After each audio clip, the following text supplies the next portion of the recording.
You got JMU number 12, Tulane number 11, Miami number 10. They make it over Notre Dame. Oklahoma number 8, Alabama number 9, Texas A&M number 7, Ole Miss 6, and Oregon 5. And so I guess we got to answer the big question here. And you'll kind of, I guess I'm going to title the episode "The Whining Irish Part 2." We got to answer this question about Notre Dame. Look, I've been really hard on Notre Dame all year. I understand that. I have criticized their schedule. I've criticized them handpicking their matchups. I know they have an agreement with ACC. I know they have a financial contract with NBC to make them exclusive, independent, and one of the highest paid brands on television for viewership rights in the country, and they are the highest paid. So they have benefits to be independent. But the AD and the coach are coming out. There was an interview with Joel Klatt and Marcus Freeman, the head coach of the Notre Dame Fighting Irish, basically saying, look, if we continue to get penalized as independent, then when the contract is up, we have to have a readjustment to say, well, should we join a conference, and does that benefit us to join a conference? And I think the answer to that question is answered itself with the committee choosing to neglect Notre Dame in the selection process and remove them from the playoffs because of a head-to-head matchup that happened in week 1 versus Miami. And let's not pretend that there isn't evidence to support Miami's claim to the college football playoff. Let's not pretend that there isn't,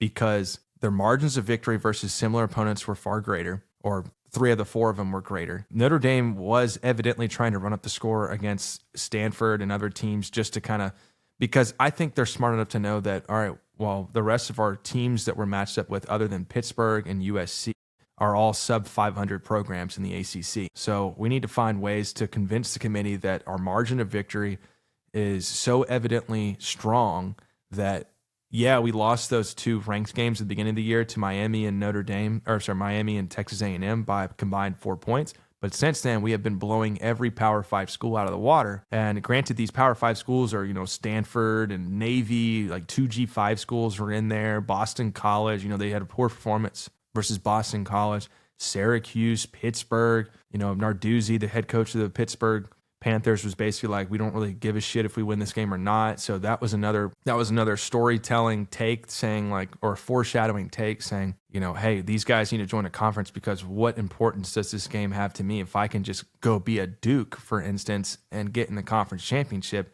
at 7-5? So I think Marcus Freeman answered his own question. I think the question of should Notre Dame join a conference, I think is yes. I look at how much the SEC and the Big Ten teams, the big branded teams, are paid for viewership rights, and what these, division companies, these corporations like NBC, CBS, ESPN, they're paying these SEC Big Ten schools, between 55 and 60 something million dollars a year. And then you got Notre Dame getting 60 to 70 million to be independent and exclusives.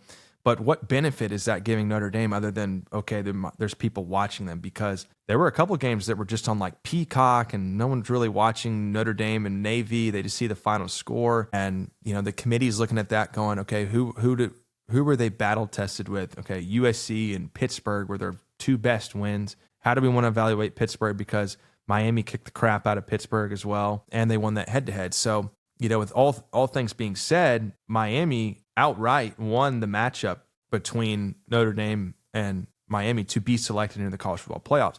And I remember tweeting this out saying, here's my college football 12-team playoff projections. This is right before the conference championships, or it was right after the conference championships, I believe. And I had Miami in there at the 10th ranked spot. And I said in parentheses that it was the right thing to do because the evidence supports that Miami won the head-to-head. 3 of the 4 similar opponents that they had, Miami won by a greater margin. Yes, they did not look as strong at the end of the year compared to Notre Dame, but at the same time played a pretty steady schedule all year long. They had won that Florida War, or the Florida Wars. So I don't know. I think that they made the right decision. And this is an example, what I talked about last episode. There has to be a drastic example to force change, whether it's for the good or the worse. And this is one of those drastic examples to say, okay, now we know. Shockingly, I actually did not expect the committee to make this decision, to be honest with you guys. I thought that Notre Dame was going to get in and Miami's was going to get left out, because I've always joked on this podcast, those who bless Notre Dame will be blessed. I said this, and I saw a viral tweet go out, but I said this months ago. I said Notre Dame is the Israel of college football. And if you're aware of the political spectrum of today's world and how that name has been a major topic in the political landscape, the religious landscape, like I just kept saying, I noticed there's so much boomer bias. Well, it's just because it's Notre Dame. It's Notre Dame. You can't question it because it's Notre Dame. They're exclusive. They're independent. They've got this great brand. And then I also said, and this is all coming to light right now, like if you opened up X and you were searching for this stuff, like you would find it kind of going viral. I also said that if they expanded the college football playoff beyond 12 teams, Notre Dame would never miss a college football playoff appearance. They would never miss it, because what happens is they play a relevant team or two or three, and they go 1-2 or 2-1 versus them, and then they win the rest of their football games, because the rest of their football games are not exactly tough challenges. They handpick the mediocre ACC opponents, and then they play a rivalry game versus USC every year, and then maybe there's one or two big-time games at the beginning of the year, because that's the only time the schedule allows before conference play for them to play. So that being said, it's not even Miami's fault that they played week 1. It's Notre Dame's independence fault that they played that earlier in the year. Sorry, I was like on the verge of a hiccup there. So that's why I've been saying the Whining Irish, and I thought that the committee would make the decision to put Notre Dame in because it's just Notre Dame, and they're just going to ignore all the credentials and logistics of it all and just say, well, the brand of Notre Dame should be in.